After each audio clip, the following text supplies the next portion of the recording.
Preámbulo, le damos la bienvenida a nuestro primer invitado. Usted sabe que estamos en la recta final ya para la elección de un nuevo secretario general en el sindicato de petrolero, en el sindicato de Pemex.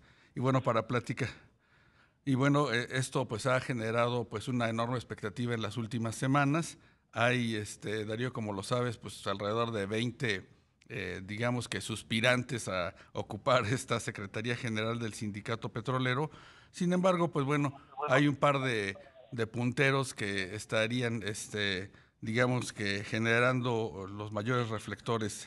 Y bueno, para platicar de este tema está con nosotros Héctor de la Cueva, coordinador general del Centro de Investigación Laboral y Asesoría Sindical, el CILAS. Héctor, muy buenas tardes, te saluda Rogelio Varela, también está con nosotros Darío Celis. Muy buenas tardes, muchas gracias por la invitación. Aquí estamos a sus órdenes. Gracias por tomarnos la llamada, Héctor. Pues coméntanos cómo ves este proceso ya en su recta final para elegir al nuevo líder petrolero que pues sustituye a Carlos Romero de Champs. Bueno, efectivamente estamos en una recta final de un proceso pues, lleno de contradicciones, muy interesante porque, digamos, por un lado, significa un acontecimiento político de la primera importancia porque usualmente, prácticamente en cada administración, en cada gobierno de diferente signo, ¿Sí? lo que sucede en el sindicato petrolero ha sido trascendente, especialmente en términos de definir la política laboral de un gobierno y su relación con el sindicalismo. Ahora, esta elección en el sindicato petrolero, pues también está marcando de una manera importante pues al gobierno del presidente López Obrador, a la 4T, y también en especial a su política de reforma laboral. La reforma laboral que entró en vigor el 2019 está a prueba en muchos sentidos, muchos terrenos, acá mismo donde estamos ahora en Silao, en General Motors, en que viene la votación mañana, pero la votación en el sindicato petrolero pues es evidentemente crucial. Y pues lleno de contradicciones, decía, porque por otro lado es una elección que se da sin que hayan cambiado muchas cosas en el sindicato previamente. Es decir, hay en realidad desde hace muchos años una mafia que controla el sindicato y que en buena medida sigue ahí. Incluso, de hecho, es contradictorio que no se vaya a elegir al secretario general, cuando en realidad habría que, para hablar de democratizar y de limpiar a ese sindicato, pues habría que en realidad abrir la puerta, modificar el comité y de las estructuras. Hay muchas ilegalidades ahí previas. Entonces, el que ahora se pongan los reflectores en la elección de la Secretaría General, pues habla sí de una transparencia, de una intención de ventilar lo que sucede en el movimiento sindical, de una intención de democratizar, pero al mismo tiempo de sus limitaciones, porque hay que recordar que en otro sindicato muy grande en el país, como es el Sindicato Nacional de Trabajadores de la Educación, el CENTE, es un sindicato aún más grande, quizá menos importante como el petrolero, porque el petrolero es en un sector muy clave de la economía, pero tan grande, y hay que recordar que en el caso del CENTE incluso su dirigente, el Bester Gordillo, fue a la cárcel, Sí. y sin embargo la mafia que controlaba ese sindicato siguió ahí. Entonces, la interrogante que surge ahora en el sindicato petrolero es qué tan a fondo se va a ir en la limpia y la democratización del sindicato con la elección solo del secretario general. Además, cuando pues se va a garantizar vía electrónica, con vigilancia, que el voto sea secreto, pero una cosa es el voto secreto y otra cosa es el voto libre. Según la A reforma ver, laboral, a el ver, voto debe Héctor, ser libre y secreto, pero no es exactamente lo mismo. justo eso es lo que te Sí, quería dime. preguntar, Héctor. Te saluda Darío Celis. Hay dos temas ¿Qué tal? Buenas que tardes. hacen inédito este proceso de elección de líder en el sindicato petrolero. El primero es el que acabas de referir, que van a ser votos por vía electrónica, mediante una plataforma digital, y quizás la segunda disrupción en este proceso, pues es este ejercicio también con miras a que sea transparente y democrático, que implicó pues la pasarela que en Palacio Nacional hicieron los aspirantes. Estos dos elementos, la pasarela en Palacio Nacional y el voto electrónico, no serían suficientes para garantizar un proceso democrático como dicen en el gobierno de López Obrador que se está garantizando. No lo creo porque hacen falta otros ingredientes. Es decir, que decía, voto libre y voto secreto no es lo mismo.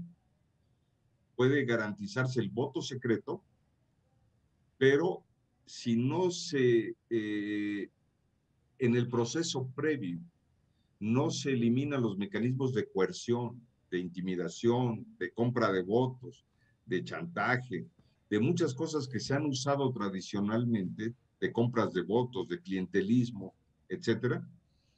Si no hay un proceso equitativo, con reglas verdaderamente iguales para todos, etcétera, no necesariamente el voto que se va a ejercer, aunque sea en secreto, va a ser un voto libre, porque está condicionado por un conjunto de mecanismos de coerción y de inducción que todavía tiene la mafia que está en el poder. Los otros están en condiciones desiguales. Además que haya tantos candidatos a la Secretaría General, habla de la fragmentación, de la diáspora que hay ahí, en donde no hay una oposición consolidada, sino donde pues, se dispararon, salieron muchos caballos, ¿verdad? La carrera, y realmente no hay garantías de que haya una oposición a quienes tienen actualmente el poder, a que uno de los candidatos en realidad tenga todos los mecanismos para poder ganar, ¿no? Entonces, no se ha garantizado en realidad eso. Incluso la reforma de estatutos del sindicato petrolero es un decir, que ya debieron haber cumplido todos los sindicatos de reformas, es un decir. Que la prolongación del periodo, no solo del secretario general, sino de este comité ejecutivo, está en duda. Que la forma en que se llevaron a cabo las elecciones seccionales también es cuestionable. Que un conjunto de mecanismos que han estado ahí durante muchos años y que permiten la coerción y la inducción del voto de los trabajadores, siguen ahí. Entonces, ¿cómo sin desmantelar todo esto, sin crear condiciones previas a la votación, cómo se va a garantizar un voto libre? ¿Se puede garantizar un voto secreto? Sí. ¿Que es parte de la democracia? Sí. ¿Que incluso el conteo puede ser correcto? Sí. Pero verdaderamente eso que va a ocurrir, podemos al día siguiente de estar satisfechos de que regresó la democracia, que llegó la democracia del sindicato petrolero, que se acabó la corrupción, que se acabó el poder de ese grupo que ha mantenido controlado al sindicato durante tantos años. Yo francamente no creo que se pueda decir. Claro. Y entonces, si es así, toda esa pasarela, pues va a quedar en un show donde pues sí pasaron muchos, pero al final de cuentas puede terminar siendo una simulación que legitima algo que sigue siendo al final de cuentas lo mismo. Sí, Héctor, O sea, esta ese es el elección, peligro. sí, claro.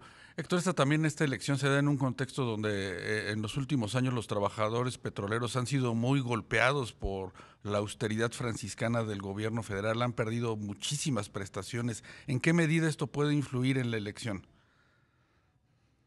Bueno, puede ser contradictorio porque por un lado han perdido mucho y eso quizás podría motivar un voto por el cambio, ¿verdad? Es decir, si el aparato este corrupto que tiene el control del sindicato ha permitido perder tantas conquistas, pues debería haber un cambio. El problema es que no está claro de cuál de todos los demás candidatos podría garantizar verdaderamente un cambio. Y el otro tema es que puede ganar de alguna manera también el voto del miedo, el voto conservador, en términos de es mejor conservar lo que tenemos que quizás perder más con otros, ¿verdad? Por supuesto. Digamos, de alguna manera sigue existiendo un contrato colectivo que a muchos trabajadores que van a ir a votar les da algunos beneficios, y si hay una lógica conservadora en los trabajadores que van a ir a votar, quizás vayan con la idea de que es mejor más de quedarse con lo que estaba que optar por algo que no es claro, ¿no? Por Porque supuesto, Héctor. realmente yo creo que es difícil decir que ha habido una campaña verdaderamente de reflexión y discusión entre todos los trabajadores. Sí, Y esa pasarela en las mañaneras, pues ha sido un buen show, pero no soluciona todo lo demás. por supuesto. Héctor, pues de la Cueva queremos agradecerte que nos hayas acompañado esta tarde en Negocios en Imagen, que tengas una magnífica semana. Igualmente, muchas gracias y muy buenas